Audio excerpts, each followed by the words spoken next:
Pessoal, boa noite. Tudo bem com vocês? Vocês me ouvem bem? Boa noite. Vamos dar início, então, à nossa aula essa semana de Ciência Política. Nossa penúltima aula com conteúdo aí. Lembrando que dia 24 é a nossa revisão, né, que daí dia 1º de dezembro começa a semana de provas. Vocês tiveram a MUT também recentemente, né?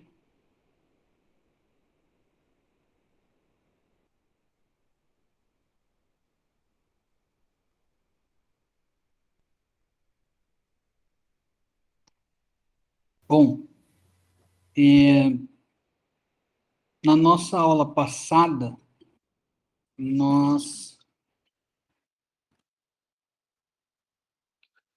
falamos, então, sobre,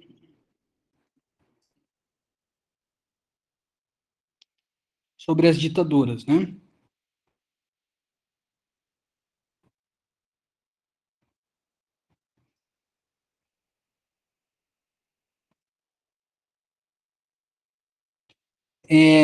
Aí eu fiz um paralelo histórico para vocês, falando da ditadura romana, da ditadura de revolução, que alguns doutrinadores colocam ali na questão da quebra de paradigma, quebra de regime das revoluções, né, principalmente da Revolução Francesa, e as ditaduras modernas, né, diferenciando uma das outras aí.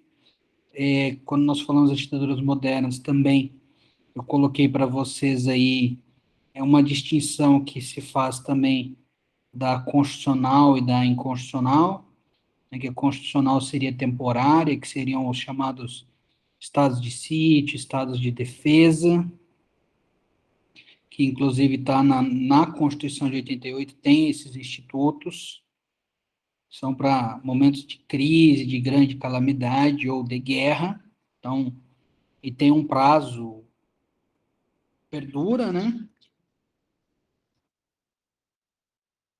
Ou período da guerra, ou um prazo máximo, salvo engano, de 2 anos. Nós vimos ali também, né, as modalidades das ditaduras modernas, que aí nós vimos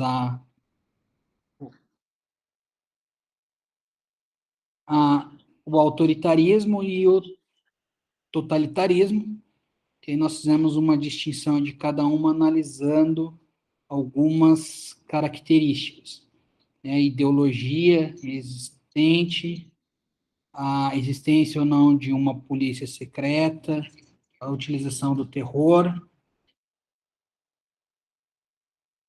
a, a existência de um partido único e a existência de uma personificação ou de uma pessoa que simbolize o regime.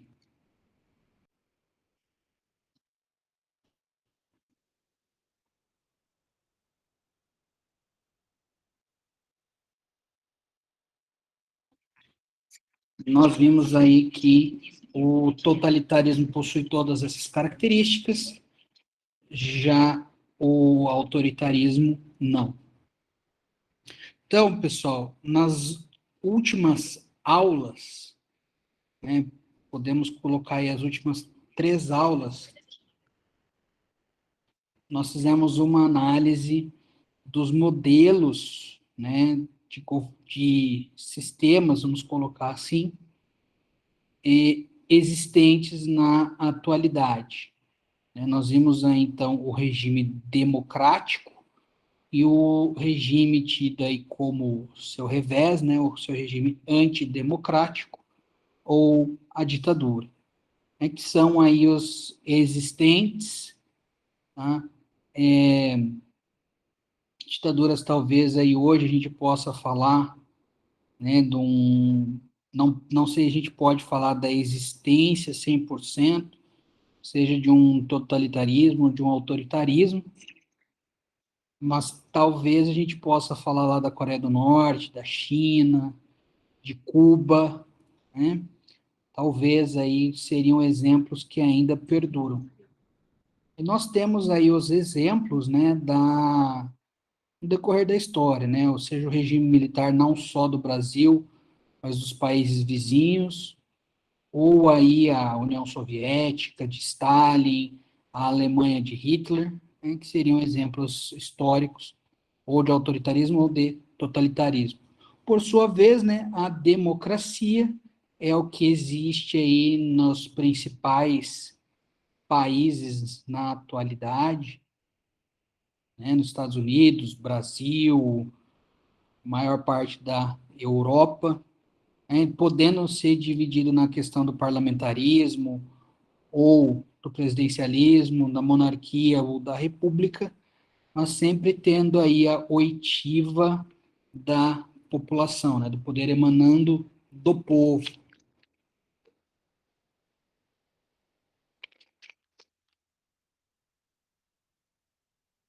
E daí nós vimos também, né, os institutos das democracias diretas, semidiretas, indiretas, questão do voto. Na aula de hoje, então, pessoal, nós vamos fechar todo este ciclo, tá? Que são aí dois institutos que faltou a gente analisar parte teórica e, de repente, uma parte prática dessas questões, tá?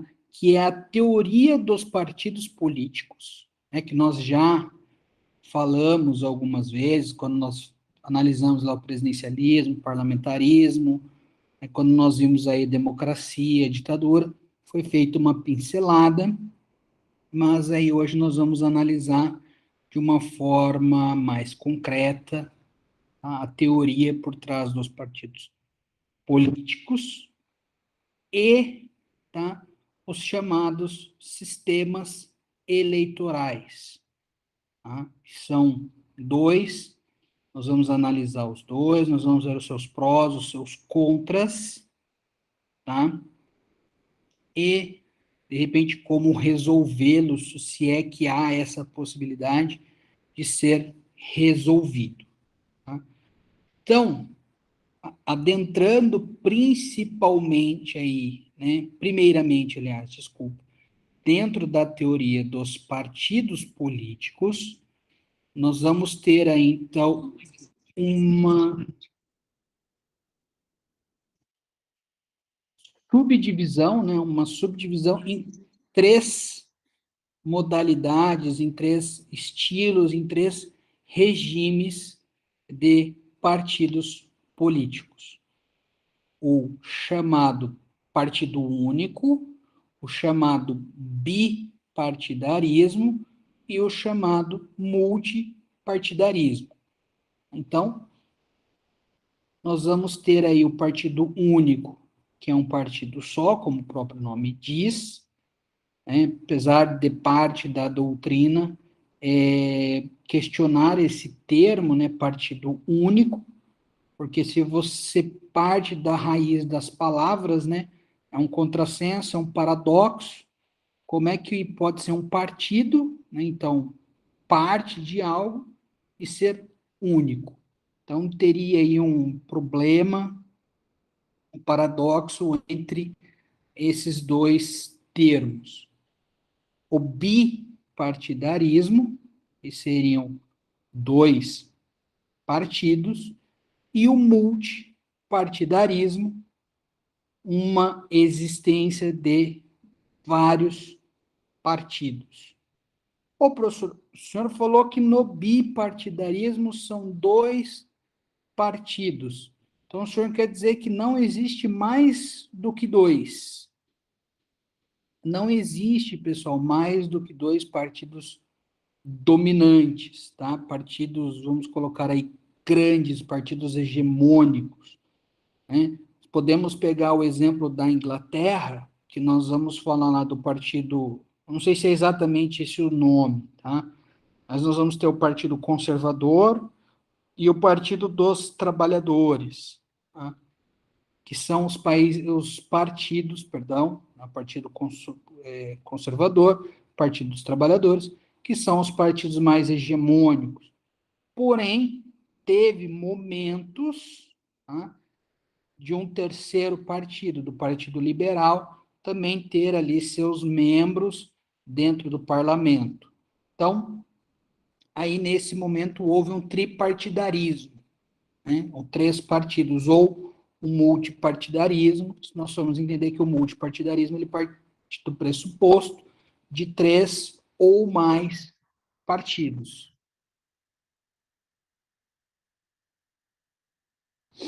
Tá? Então, aí nós teríamos essa questão. Tá? Da mesma forma, eu vou colocar os 2 principais exemplos aqui que eu sei que existem de bipartidarismo, que seria a Inglaterra, o exemplo que eu já passei para vocês, e os Estados Unidos da América do Norte, que nós vamos ter lá, né, o Partido Democrata e o Partido Republicano, que, de sua sorte, são os países mais hegemônicos, porém, tá, acredito eu que se a gente fizer uma pesquisa, vai existir partidos menores, tá? Que, de repente, no decorrer da história, foram absorvidos por esses 2 partidos. Então, esses 2 partidos acabaram sendo mais hegemônicos, acabaram sendo maiores, tá? Em contrapartida, nessa situação, tá, nós vamos ter aí o quê? A grande situação de que esses partidos grandes dificilmente, tá, para não dizer nunca, mas muito dificilmente, eles vão se tornar partidos pequenos, e o contrário também verdadeiro, né? Um partido pequeno dificilmente, muito dificilmente, vai acabar se tornando um partido grande, tá?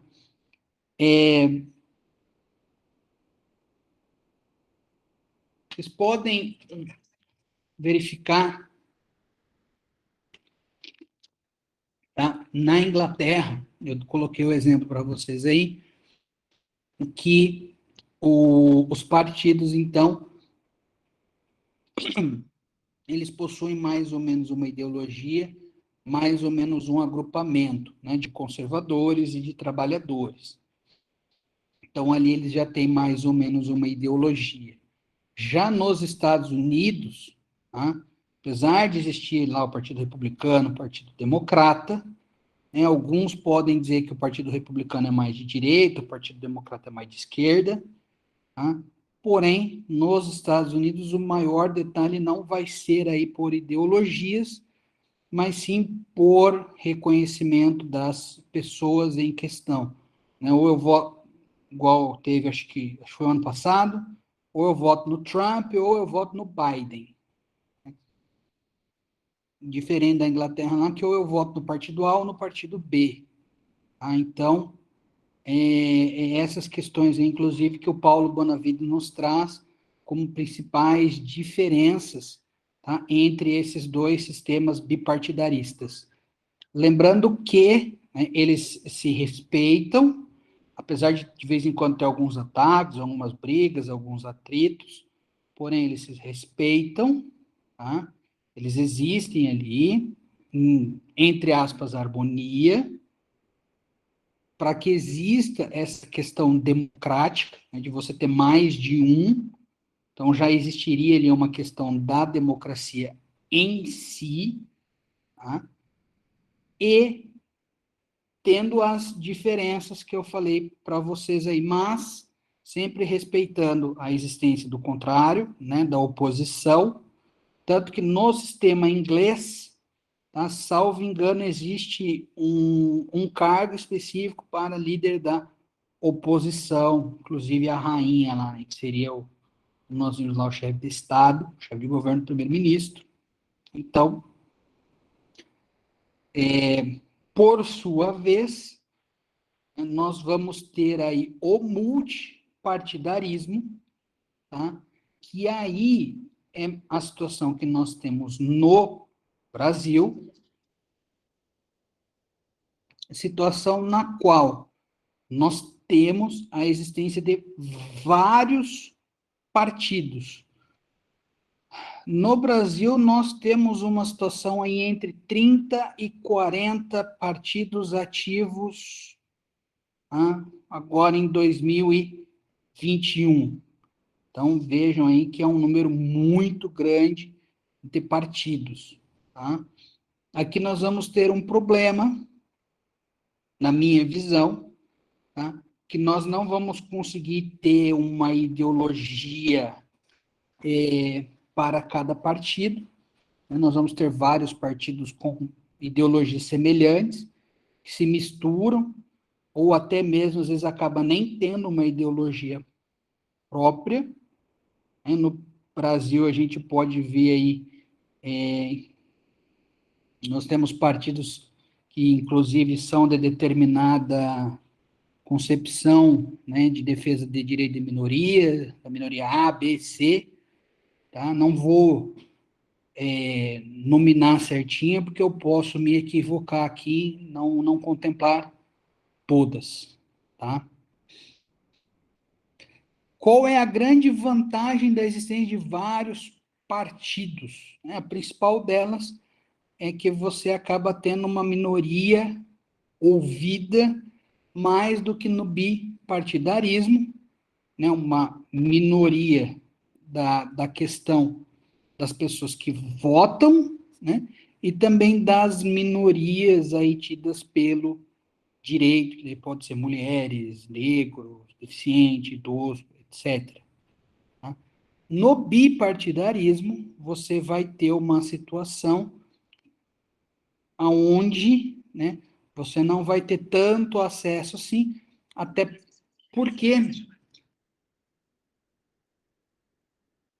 cada partido ali ele vai acabar defendendo, né, mais ou menos os mesmos pontos nos Estados Unidos, ou situações muito diferentes, como é o caso da Inglaterra, não conseguindo contemplar todas as categorias, que já fica mais fácil, entre aspas, no multipartidarismo. Qual o problema, aí, né, o principal problema de você ter aí um multipartidarismo? É que você acaba criando ou gerando, tá, uma questão de você ter um chamado governo de coalizão. Tá?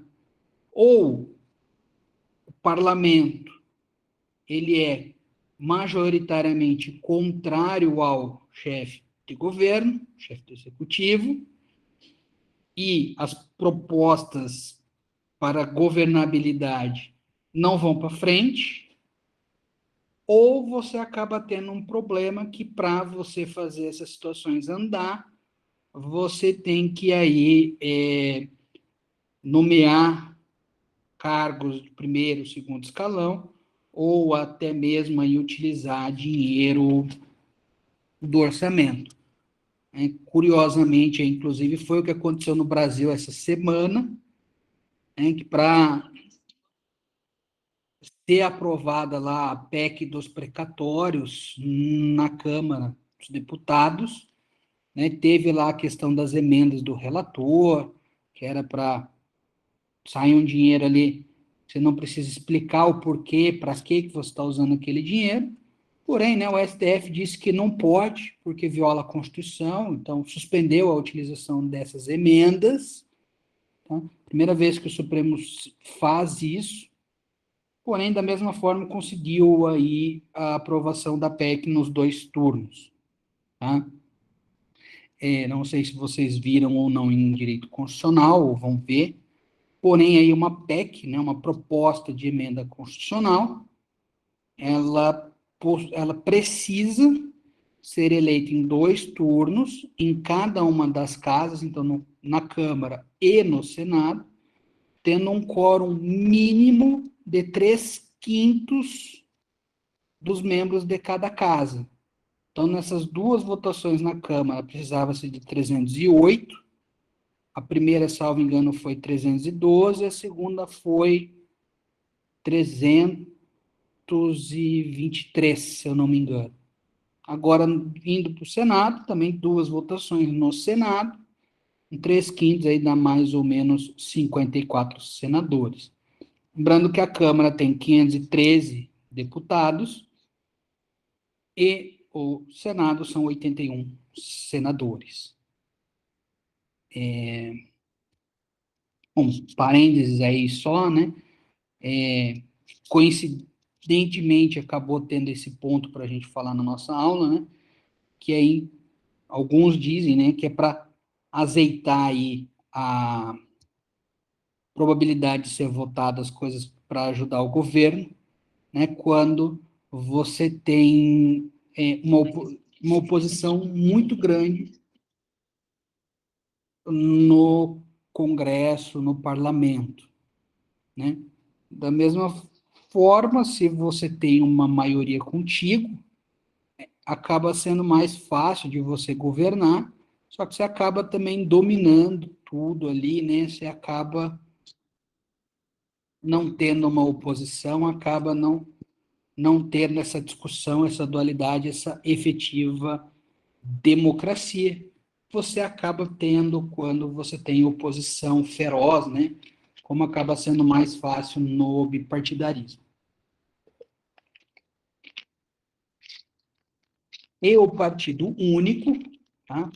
Ou alguns chamam de partido totalitário, nós já vimos o porquê, ele só existe em ditaduras, mas como eu falei para vocês, tem esse paradoxo, né, de ter um partido, né, de partido tomar parte ou ser parte de, ser parte única, aí não seria um partido, né? De acordo aí com os escritores, tá, nós teríamos uma possibilidade de uma existência de um partido único, que não seria esse partido totalitário, em determinadas situações, quando todos os partidos se unem em uma mesma causa. O professor Paulo Bonavite, no seu livro, ele nos coloca ali numa situação de guerra, né, na Segunda Guerra Mundial, quando todos da Inglaterra acabaram criando lá um que eles chamam de Partido Nacional, né? Todos buscavam ali a defesa da Inglaterra para evitar maiores problemas na Segunda Guerra Mundial. Acabando essa guerra, né, então uma situação temporária, voltaria a ser um bipartidarismo. Um outro exemplo que ele coloca ali é a Turquia, entre os anos ali de 1920 e 1930, que seria ali um período de transição, diferente de um período ditatorial, totalitário, tá? Que também acaba, como nós vimos, né, sempre acaba sendo temporário, principalmente quando ele é um autoritário, não um totalitário. O totalitário ele tenta se manter cada vez mais no poder. Então, teria essa questão do partido único possível quando se fala nessa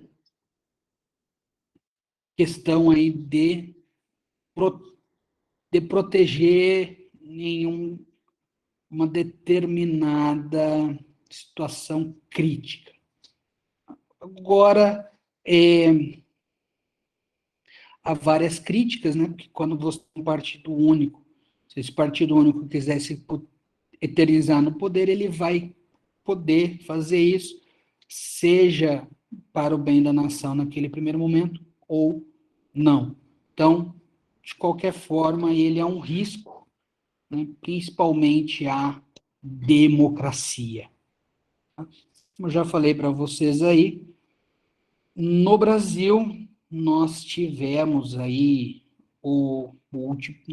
nós temos o multipartidarismo, atualmente, pela Constituição de 88. Nós tivemos evoluções e alguns retrocessos nessa questão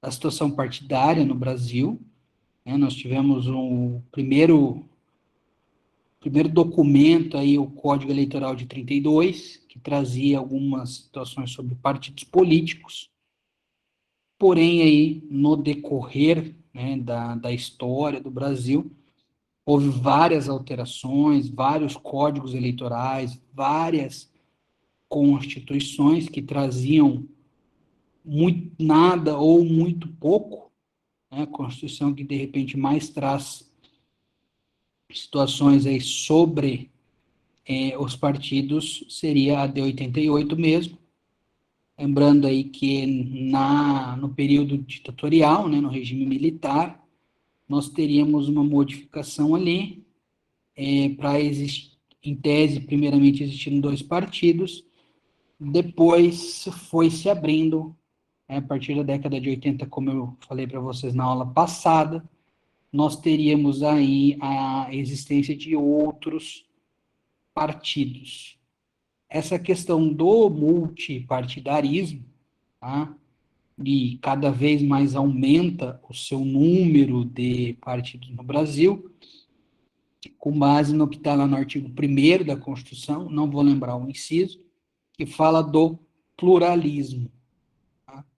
Ali talvez a Constituinte queria falar de pluralismo de ideias, em pluralismo de pessoas, porém, hoje se entende como um pluralismo político, então se pode ter partidos políticos a rodo, né, numa quantidade grande, inclusive vários com a mesma ideologia. Então, hoje, tá, como que funciona um partido político? Um partido político ele vai ter uma natureza jurídica de pessoa jurídica. Nós temos empresas, que são pessoas jurídicas, nós temos fundações, nós temos associações, e aí, entre essas denominações aí, nós vamos ter o partido político como uma pessoa jurídica, né? Não como uma pessoa física, como qualquer um de nós, mas aí como uma pessoa jurídica, né, para ter um exemplo, como a faculdade, né? Ela não é uma pessoa física, mas sim uma pessoa jurídica. Ela não teria exatamente um corpo humano físico, mas ela tem ali o seu corpo físico, que seria a estrutura da faculdade. O partido político também tem a sua estrutura. Tá? Aí o seu registro é feito perante ao Tribunal Superior Eleitoral. Aí você tem um número mínimo de assinaturas, de eleitores, né? Você tem todos os requisitos necessários para serem realizados para que o TSE, né, o Tribunal Superior Eleitoral, autorize a criação de um determinado partido. É tanto que o Bolsonaro tentou criar um partido, né, acho que era Aliança pelo Brasil, alguma coisa assim, e ele não conseguiu, porque ele não conseguiu preencher todos esses requisitos exigidos pela Constituição, pelo Código Eleitoral, e então não teve deferido a sua criação. Sendo deferido, aí se tem o estatuto social, e esse estatuto social fica registrado também no Tribunal Superior Eleitoral. Aí vocês vão me perguntar por que é importante a gente estudar os partidos políticos, que hoje, no Brasil, nós não temos a possibilidade de alguém se candidatar de forma independente, como alguns autores chamam, que é quando a pessoa não possui um partido político. Tá? Inclusive, para poder concorrer a uma eleição, a pessoa tem que estar afiliada a um partido político um determinado período de tempo, inclusive ser domiciliado naquele local, também por um determinado período de tempo. Então, né, a questão aí da ciência política, do estudo da política, nós temos aí que ver essa questão dos partidos, porque nós temos essa exigência legal hoje. Se tentou mudar, mas não foi para frente, de obrigatoriamente eu ser filiado a um partido para que eu possa concorrer a uma determinada eleição. Seja essa eleição, tá, pessoal, para o executivo ou para o legislativo, seja no âmbito nacional, estadual ou municipal. Tá?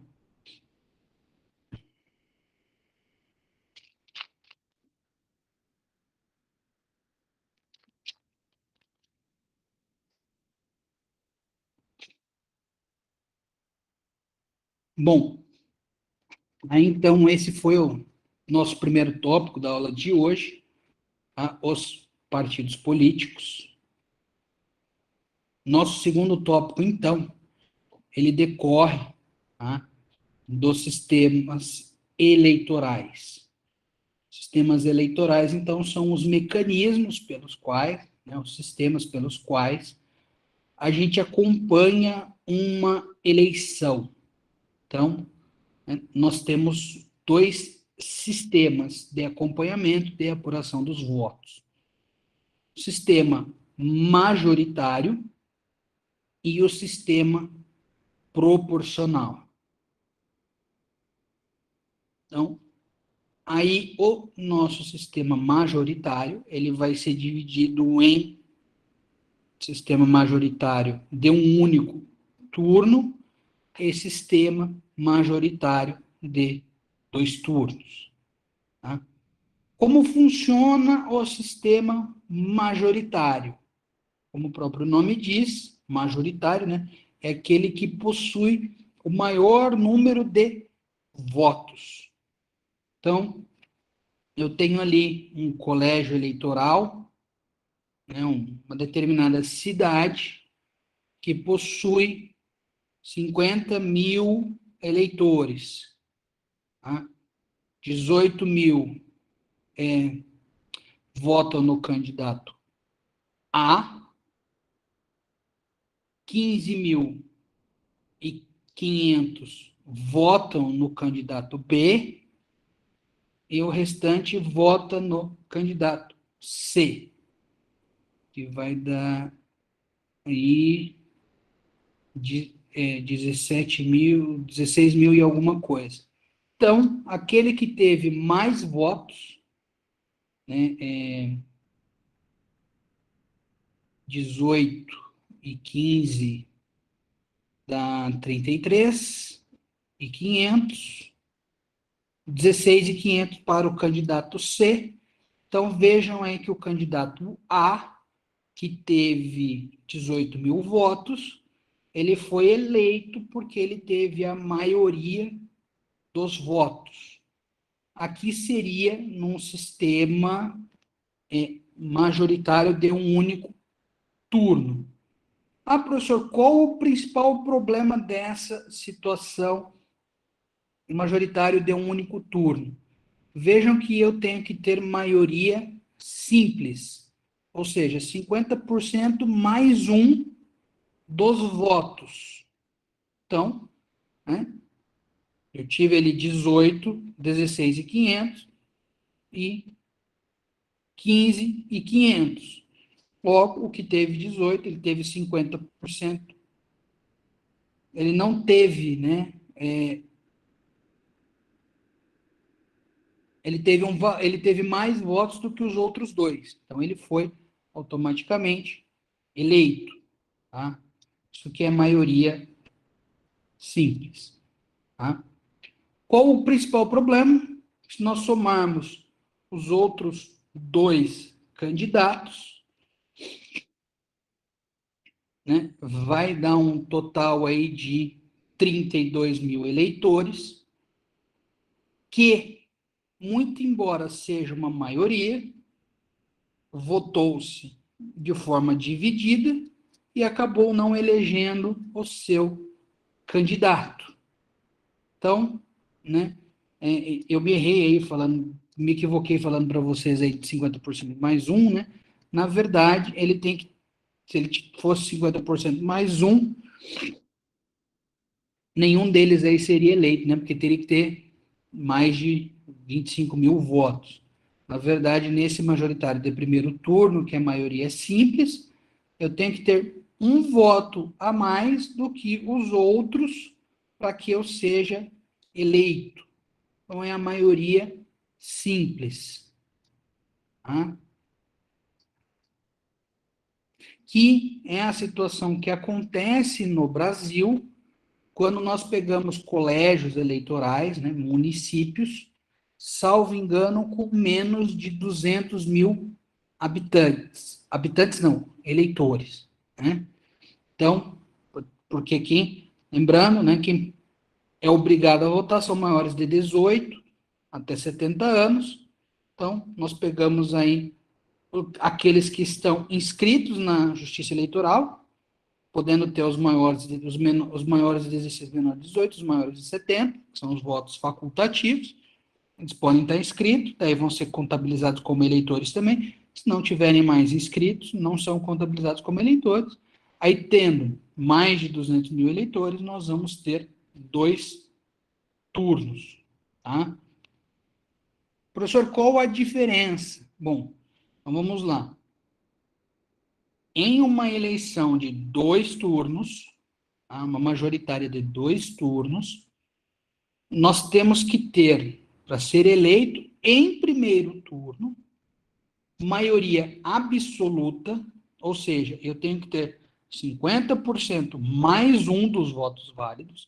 Nesse exemplo que eu dei para vocês, considerando que fosse 2 turnos, como eram 50 mil eleitores, eu tinha que ter 25.001 votos para ser eleito em primeiro turno, tá? Com uma maioria absoluta.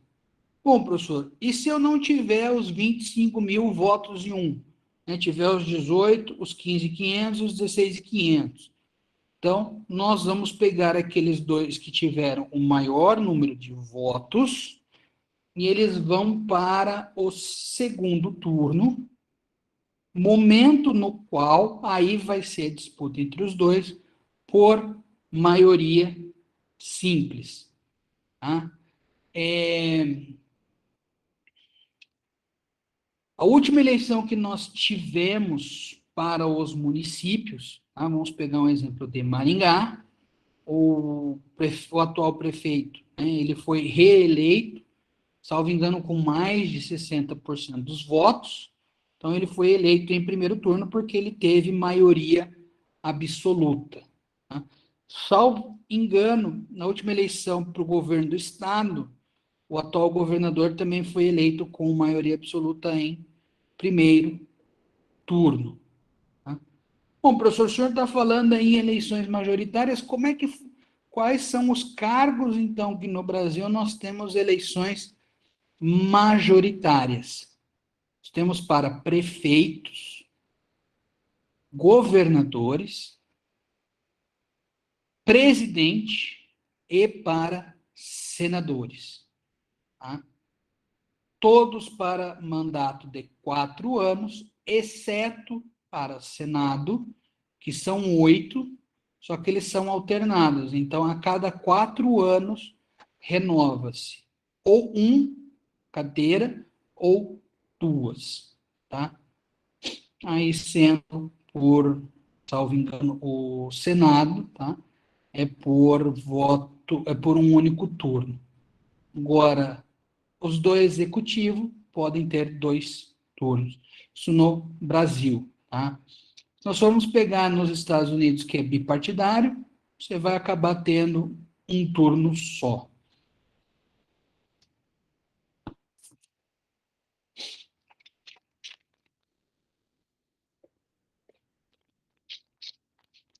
A principal vantagem de você ter 2 turnos, né, é que você acaba talvez tendo uma situação aí de que a maioria, né, ela efetivamente tem a possibilidade de ser ouvida de uma forma melhor ou maior do que no de um turno só, levando em consideração que a pessoa só é eleita em um turno na eleição de 2 turnos no primeiro turno, se ela tiver mais de 50% dos votos, então ela vai estar sendo eleita pela maioria da população votante.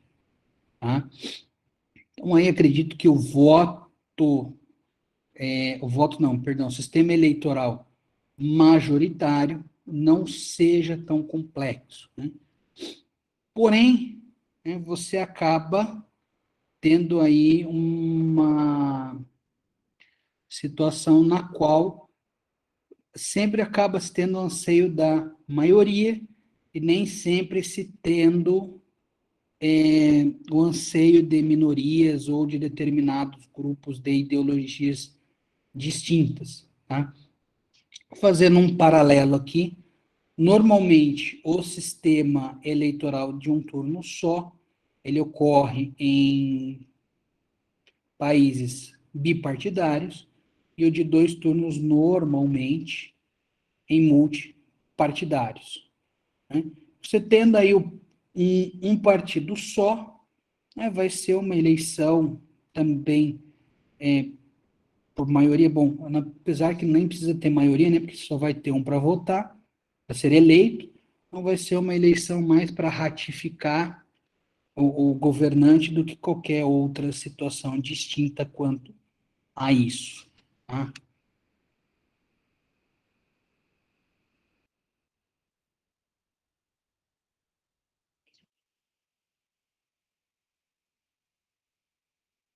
Bom, aí vocês podem me perguntar, bom, professor, e para atingir o anseio de uma maior população aí, ou de minorias, né? Ou de alguns partidos menores que talvez não teriam tanto acesso assim na eleição majoritária. Então foi desenvolvida a eleição proporcional, tá? Que hoje no Brasil, só para a gente traçar um paralelo, é a eleição para vereador, para deputado estadual e para deputado federal. Tá? Aqui é uma situação um pouco mais complicada. Tá? No tocante, inclusive, ao número de cadeiras, tá? A Constituição vai colocar pela quantidade de pessoas que se tem no município, o número de cadeiras que se tem que ter. Inclusive, sempre aqui em Maringá se tem uma discussão de aumentar de 15 para 21 vereadores, porque com base na Constituição, Maringá teria que ter 21 pelo número de habitantes. Os estados também vai ter o seu número de deputados estaduais variando pela população, e os deputados federais também. Então, um estado que tiver maior, uma quantidade maior da população, vai ter uma quantidade maior de deputados federais. No Senado, né, que eu falei para vocês que é a eleição majoritária, sempre são 3 cadeiras por estado. Beleza? Um adendo aí, um parêntese dessa questão de número de cadeiras. E vai ser interessante, vai ser útil para a gente utilizar nos exemplos que nós vamos ter de voto proporcional. Então, o sistema proporcional, ele leva em consideração uma sistemática diferente, uma sistemática um pouco mais complexa, para se ter essa busca, né, de uma quantidade maior de partidos. Tá? Então, nós vamos ter 2 situações, que é uma eleição proporcional aberta ou fechada. Professor, por que aberta ou fechada? A questão da lista de pessoas. Tá? Por quê? Porque cada partido, na eleição proporcional, ele tem que registrar junto ao Tribunal Eleitoral, ao Tribunal Superior Eleitoral, um número X de pessoas que vão ser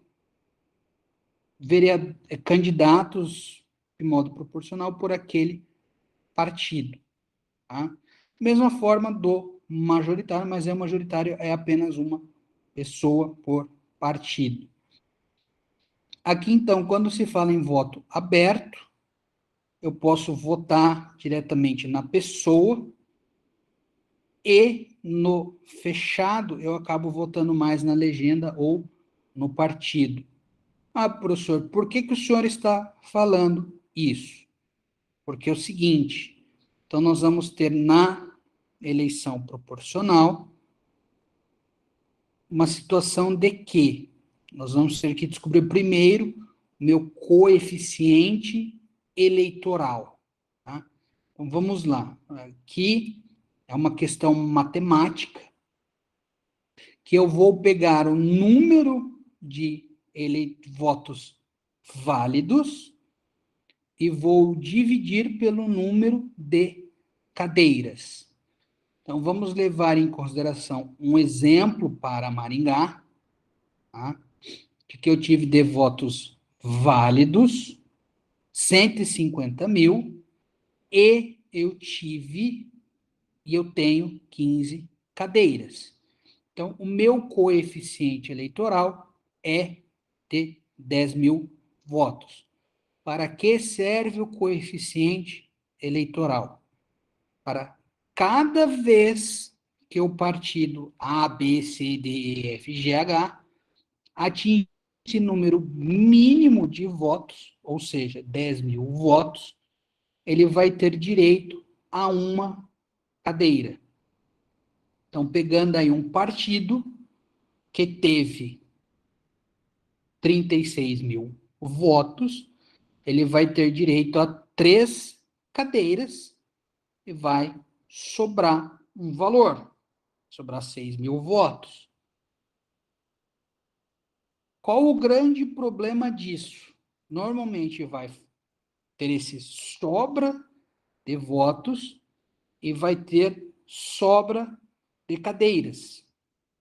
Então, eu descobri aí o meu coeficiente eleitoral e o meu coeficiente partidário, que daí é o número de cadeiras que esse partido vai ter, tá? Então, aí são as duas primeiras situações que eu tenho que descobrir. Voltando àquela questão de voto aberto, de lista aberta ou de lista fechada, se for uma lista aberta, eu puder votar diretamente no meu candidato, então, nessas 3 cadeiras que o partido A vai ter direito, vão ocupar essas 3 cadeiras os candidatos que tiveram maior voto. Então, é proporcional, por quê? Porque você vai fazer toda essa conta matemática, dividir o número de votos pelo número de cadeiras, descobrir o coeficiente, depois você tem que dividir o número de votos que o partido teve pelo coeficiente eleitoral para saber quantas cadeiras esse partido vai ter direito. Dentro dessa situação, aí você vai ver quem que teve direito a essas cadeiras. Se for uma lista aberta, os que tiveram mais votos dentro daquele determinado partido. Se for uma eleição ali por lista fechada, os 3 primeiros registrados pelo partido. Ah, professor, o senhor está falando de partido, mas tem a tal das coligações. Até a eleição de presidente e de governador na eleição federal e estadual passada, você tinha essa regra da coligação. Então, você pegava um grupo de partidos, fazia essa soma, esses cálculos, levando em consideração a coligação. Então, o total que aqueles partidos tiveram, aí qual dos partidos teve mais voto, qual desses partidos vai ter mais cadeiras, porém, você vai analisar, vai ter uma análise inicial primeiro, para ver qual coligação teve mais cadeiras, qual partido dentro dessas coligações não tem mais cadeiras, tá? Para a eleição municipal do ano passado, já não se podia ter coligação para a eleição proporcional, e a partir da eleição, né, do ano que vem, vai continuar essa mesma regra. Tá? Se tentou voltar, né, fazer uma emenda constitucional para se voltar a poder ter coligação, porém, não foi aprovado, então continua como está. E para resolver esse problema, tá, você vai pela maior média. Então, você vai dividindo, né, o número de votos restantes pelo número de cadeiras, mais um, para verificar qual partido vai ter a maior média. Às vezes acontece o quê? De um partido, né, não teve ali os 10 mil votos, ele conseguir fechar uma cadeira, por quê? Porque na média ele vai acabar tendo mais votos do que um partido que teve uma, duas, três cadeiras. Isso, inclusive, se vocês forem analisar, tá? Se eles quiserem, a gente até pode fazer essa análise da eleição, por exemplo, de Maringá. Nós tivemos partido aí que teve cadeira, que, salvo engano, não chegou a atingir o coeficiente, e nós tivemos partidos aí que atingiram o coeficiente de uma, duas cadeiras, e tivemos partidos que não fizeram cadeiras. Qual o grande detalhe de tudo isso daí? Tá? Que às vezes pode ser o maior dos problemas. Às vezes você pega um candidato, tá, na proporcional, que ele teve uma quantidade expressiva de votos, porém o partido dele não faz cadeira, e um partido outro que faz duas cadeiras, às vezes pode ter um candidato que fez menos votos, né? Você pega aí um exemplo. Meu primeiro candidato lá teve 2 mil votos, o partido não fez o coeficiente, e um outro partido que fez duas cadeiras, entrou um com 5 mil votos, por exemplo, e um outro com 1.500 votos. Lembrando que aí o voto do partido, né, você soma o número de votos que todos os candidatos tiveram. Eu sei que tem um número mínimo, de cabeça eu não vou lembrar para dizer para vocês qual é o número mínimo. Dentro desse número, tá, nós temos uma previsão na legislação que 30% tem de ser de mulheres. Podemos discutir se é certo, se é errado, né? Nós vamos ter aí, o lado talvez positivo, que fomenta a participação das mulheres na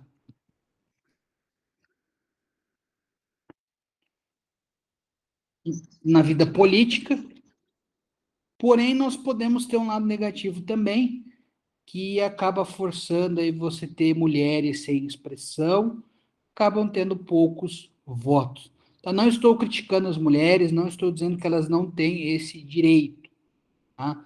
Só estou fazendo uma análise aí da regra que foi criada, que tem os seus prós e os seus contras, tá? Inclusive, nós temos nessa questão aí do coeficiente, que às vezes um candidato, ele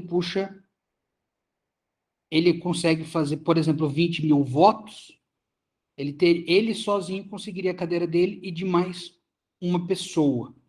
A nível municipal é um pouco mais complicado, mas a nível estadual, a nível federal, isso aí às vezes acontece. Inclusive, aqui no estado do Paraná, nós tivemos uma situação emblemática, né, do deputado estadual Francisquini, que ele foi cassado pelo TSE, né, o TSE revogou o mandato dele, por atos lá que não coincidiam com o que precisava se ter no pleito eleitoral, então ele perdeu o mandato. Porém, né, os votos dele elegeram ele e mais, acho que, duas pessoas. Como ele acabou perdendo o mandato, os votos dele são tirados da conta, é feita uma recontagem, e daí essas duas pessoas que acabaram sendo eleitas, graças ao número de votos dessa pessoa que foi cassada, acabam perdendo o seu mandato também. né, acaba sendo uma situação injusta, né, eles não perdem os direitos políticos, diferente daquele que foi cassado, porém eles perdem o exercício do mandato.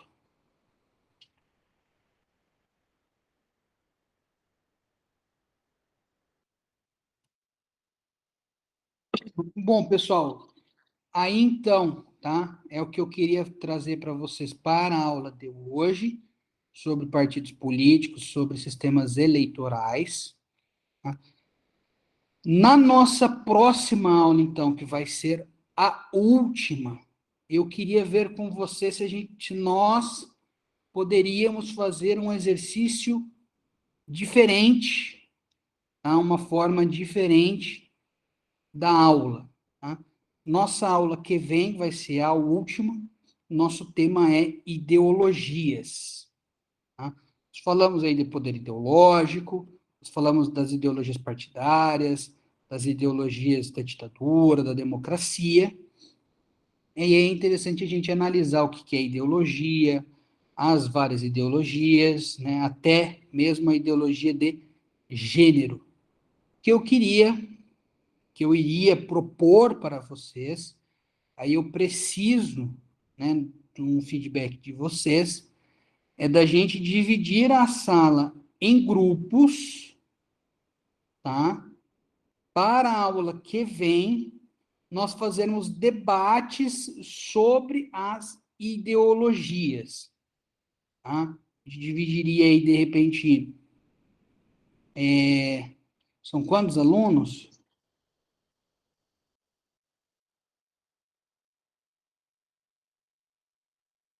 Aqui nós estaríamos em 21 hoje, né? De repente, dividiríamos aí em grupos de 5, 6 pessoas, né? Não sei, vocês podem conversar, vocês podem decidir entre vocês quem vão ser os membros de cada grupo. Tá? Aí vocês teriam que me enviar até sexta ou sábado, para que a gente pudesse verificar as ideologias, porque daí nós iríamos fazer debates. Então, por exemplo, nós iríamos colocar aí dois grupos, né? Um pró e um contra uma determinada ideologia, por exemplo, ideologia de gênero, e um outro debate aí entre ou ideologia de direita ou de esquerda, ou que daí na de gênero entraria ali, né, LGBT, feminismo. O que vocês acham dessa proposta, dessa aula diferenciada para a aula que vem?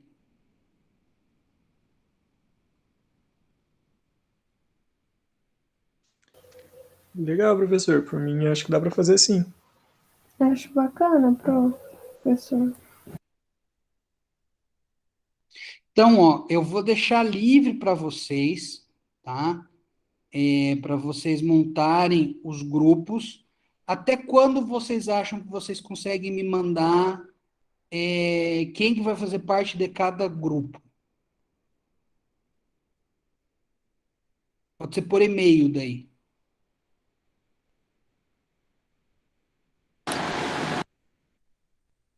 Pois não, Jaqueline. Professor, eu tenho um questionamento. Será que vai dar certo? Porque a última vez a professora Angélica pediu para dividir dois grupos e no Hum, final cada um que saiu falando. Ninguém, tipo assim, não teve condição de ter grupo, entende? Ficou cada um falando a sua opinião. não, mas assim, para a gente fomentar a discussão, cada grupo teria ali a sua opinião formada, né? Então, tipo, vocês debateriam ali, de repente escolheriam uma ou duas pessoas para expressar a opinião, tá? Para a gente fazer esse diálogo, tá? É uma ideia, tá? Pois não, Vanessa? É que, na verdade, ela separou os grupos pra gente separar quem vai falar sobre a favor e contra, né? Não entendi, desculpa.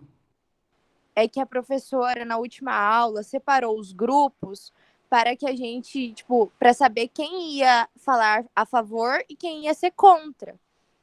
Por isso a divisão dos grupos, mas todo mundo falou debatendo, porém só dividiu quem ia falar a favor e contra. Então, a ideia seria da gente fazer é, essa discussão assim de uma questão de contra ou a favor, tá? Colocando duas ideias distintas, né? Se você hoje, se você é adepto do conservadorismo, você acaba sendo contrário ao progressismo, ou, né, direita e esquerda, ou essa questão aí de você colocar opiniões, né, a favor ou contra a tal das ideologias de gênero, principalmente se elas devem ou não se influenciar, né, nas escolas, na política, na questão da linguagem. Agora, se vocês acham, né, que não vai ser positivo a gente dividir em grupos, o que a gente pode fazer é o seguinte, só que daí eu precisaria de uma participação de vocês, porque essa temática de ideologias é uma temática que, na minha opinião, ela demanda a gente fazer essa discussão, né? Ou eu falando e vocês expressando a opinião de vocês, ou na questão dos grupos. Por quê? Porque cada um tem a sua ideologia, tem o seu posicionamento, a sua forma de pensar. Então, por isso que seria interessante, é por isso que eu deixei para ser o nosso último tópico do bimestre.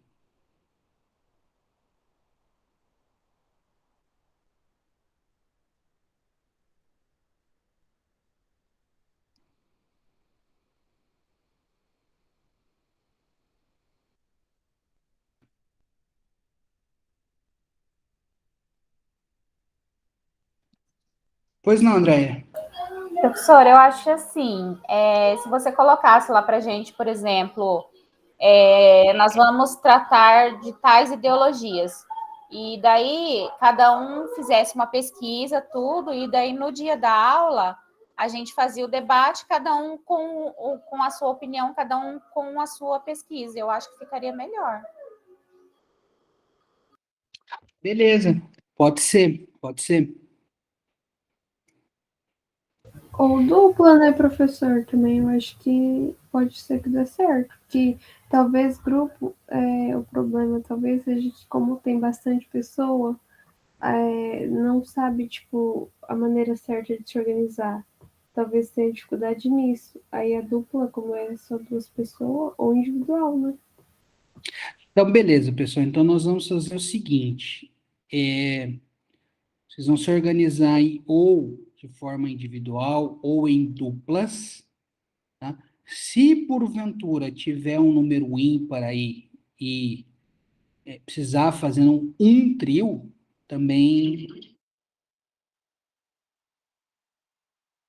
Então, eu vou deixar uma exceção aí também, se, por exemplo, você tiver um número aí que seja obrigatório a se formar um trio, e se quiser se formar, não vai ter problema, mas apenas um, né? Porque se você tiver um número par aí, você vai ter duplas ou de forma individual. Caso aí seja necessário formar um trio, não vejo problemas, tá? Aí, então, tá? Nós vamos debater. Aí, então, o professor vai trazer, né? Fazer uma introdução sobre ideologias, como a gente sempre faz, tá? Como eu sempre faço, a contextualização, o que é ideologia, como surgiu, e daí nós vamos debater as principais ideologias que nós temos, tá?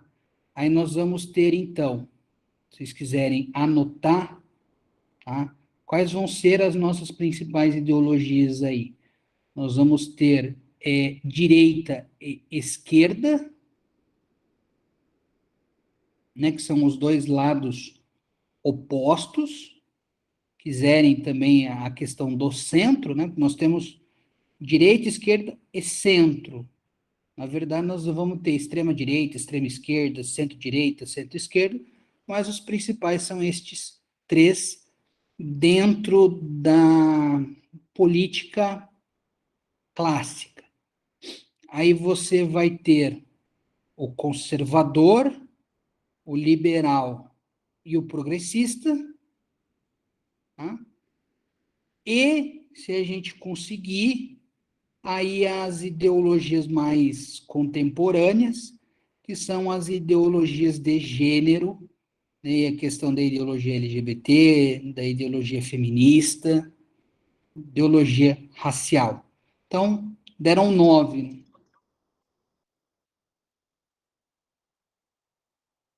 Então, deu 9 aí, né?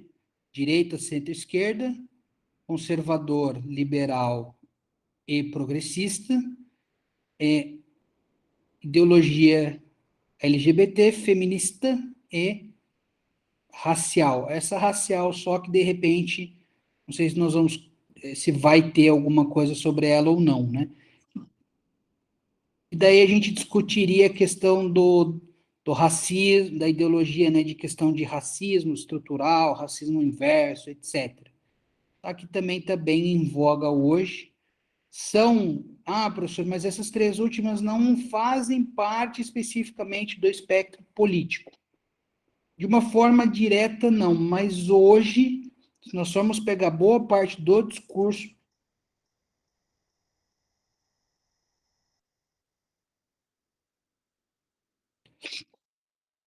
se nós formos ver essas três últimas aí, apesar de não serem efetivamente ideologias políticas,